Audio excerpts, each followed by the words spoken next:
把他的手接上。李亚林听到叶晨轻描淡写的一句话，整个人已经惊得目瞪口呆。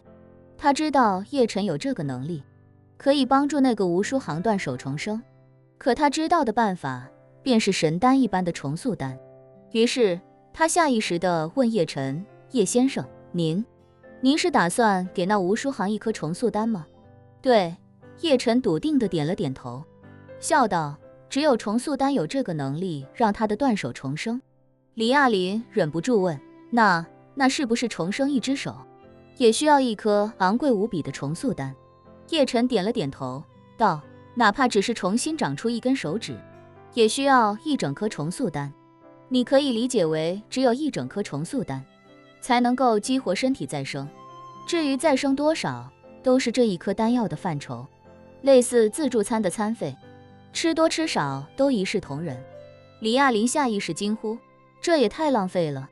这人毕竟是吴飞燕的后辈，给他一颗丹药也不可能收为己用，又何苦浪费呢？说罢，他又赶紧解释道：叶先生，我没有别的意思，只是觉得这么昂贵的丹药用在敌人身上，属实有些惋惜。李亚林自己亲身体验过这种丹药的神奇之处，别说让一只断手重生，就算是像自己那样浑身都被打成了筛子，也依旧能够重塑一个完整健康的躯体。叶晨要是把它拿出去拍卖，恐怕价格要比回春丹还要高得多，用在一个敌人身上确实暴殄天物。叶晨却是一脸淡然地笑了笑，说道：这种丹药虽然价值可能非常高，但是药效确实有些惊世骇俗了，无论如何都不适合拿去售卖。可是这药我手里还有不少，平时吃它也没什么功效，拿出一颗来让吴飞燕郁闷还是值得的。李亚林一时间不知如何表达，只是叹气道：哎，叶先生，如果我们没有猜错的话，那个吴书航的左手一定是吴飞燕让人斩下来的，您又用丹药给他续上，吴飞燕未必就会真的有什么情绪波动。说着，李亚林又道：还有那个吴书航，您帮他把左手重新长出来，他也不敢瞒着吴飞燕，肯定会第一时间告知他。吴飞燕如果怕他有异心，很可能会直接把他替换掉，最后只怕白白便宜了那个吴书航。叶晨哈哈一笑，说道：李探长你放心，我这个人不那么容易让别人占我的便宜，朋友和亲人还好说，敌人是万万没机会的，这一切我心里有数，你就尽管放心吧。李亚林见叶晨如此笃定，便知道他肯定有他自己的打算，于是便不再多言。由于那不勒斯的虎贲军和尼日利亚的骁骑卫已经明着来了摩洛哥，他们的踪迹对叶晨来说也就不再是什么秘密，找到他们也并不是什么难事。吴书航此时正在摩尔贸易的一间办公室内，与袁承泽商讨接下来的对策。吴书航知道自己这次来摩洛哥肯定瞒不过敌人，如果对方真打算铲除自己和身边的袁承泽还有那些虎贲军也未必能够敌得过他。不过吴书航也不敢不来，本来摩洛哥的驻地被突袭就已经是一大失职，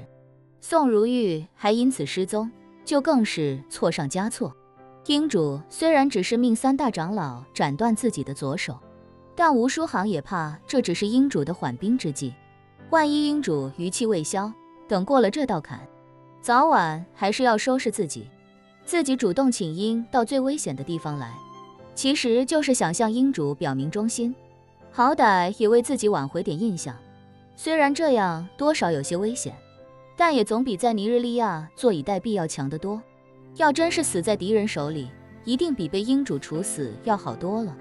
毕竟死在敌人手里，便是为破清会和英主尽忠，英主自然也会提醒继任者照顾好自己的家人，不像自己的大哥，人死了尸体就地掩埋不说，妻儿老小全都被软禁，而且是终生软禁，哪怕是几岁的孩子也会一直软禁到死。吴飞燕虽然不会下令杀了他们，但也不会让他结婚生子留下血脉。袁承泽此时多少有些担心，他对吴书航说道：大都督，我们在此地坚守，如果敌人寻上门来，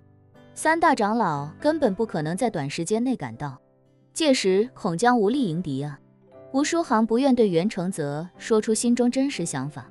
便一脸坚定地说道：摩洛哥的事情，我本就负有直接责任，若再不全力弥补，有何颜面去面对英主？袁承泽道：属下也愿为英主尽忠，只是担心白白牺牲，若是大都督亲自充当诱饵，三大长老若是能秘密赶来埋伏等候，才是最优的解决方案。吴书航摇头道：你不懂三大长老的意义，一旦他们出了任何问题，将来再面对这样的敌人，就只能英主他老人家亲自出马了。所以对英主来说，不到万不得已，不能让三大长老冒险。敌人明显比想象中更狡猾，也更强大。三大长老若是悄悄赶来，谁埋伏谁还是另一说。袁承泽点点头道：那属下暗中多埋伏一些虎贲军，尽最大努力保证大都督您的安全。吴书航苦笑一声：袁参将费心了。袁承泽恭敬道：都是末将分内之事。吴书航叹了口气道：袁参将先去忙吧，容我休息片刻。好。袁承泽道：大都督有事尽管吩咐，没什么事，属下便不来打扰了。见袁承泽转身离开，吴书航犹豫片刻，还是叫住了他，开口道：袁参将，辛苦你帮我一个忙。袁承泽立刻恭敬地说道：大都督请吩咐。吴书航道：你去卡萨布兰卡市区一趟，